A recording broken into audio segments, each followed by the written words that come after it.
Первый объект, который осмотрели премьер-министр Абхазии и министр по делам Северного Кавказа России – электроподстанция 110 киловольт Гагра-1.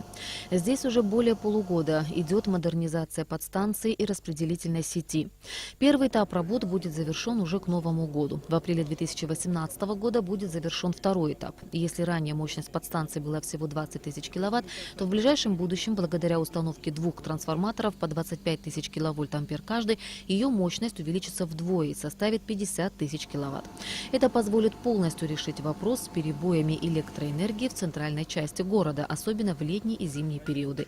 Работы проводит госкомпания «Черноморэнерго». Данная подстанция осуществляет питание центральной части Гагры.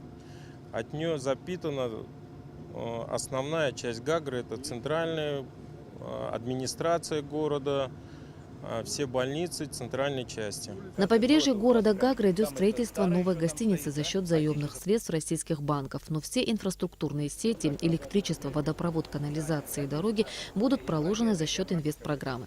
По словам Льва Кузнецова, вклад в развитие инфраструктуры – это вклад в будущее, так как развитие инфраструктуры имеет большое значение для привлечения инвесторов.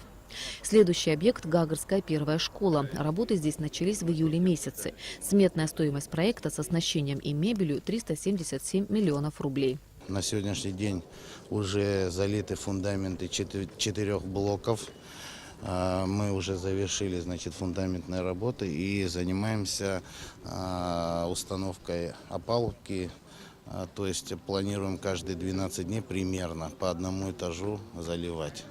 На всех 3 объектах в Гагре идет реальная работа, и это радует, отметили Лев Кузнецов и Беслан Барцыц. На 3 объектах мы видим реальную работу, что не всегда раньше мы сталкивались. Мы дальше посмотрим, что объекты. Это как раз была позиция руководства республики. Они говорили, что сегодня есть понятные строители, понятные объекты, социально значимые с точки зрения сегодня потребностей и бизнеса, и общества.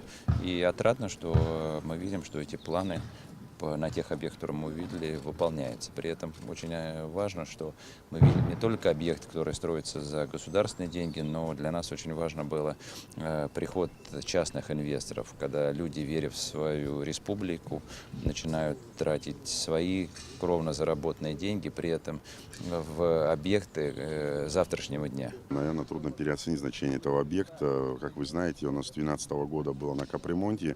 Один блок этой школы был только задействован под учебный процесс, и это очень сильно мешало учебному процессу.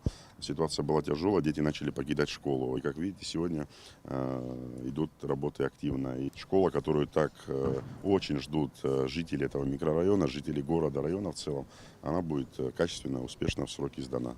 Затем Лев Кузнецов и Беслан Барцыц направились в Сухум для осмотра объектов строительства по инвестпрограмме. Ирина Арш, Бельдар Дамиров, Абхазское телевидение.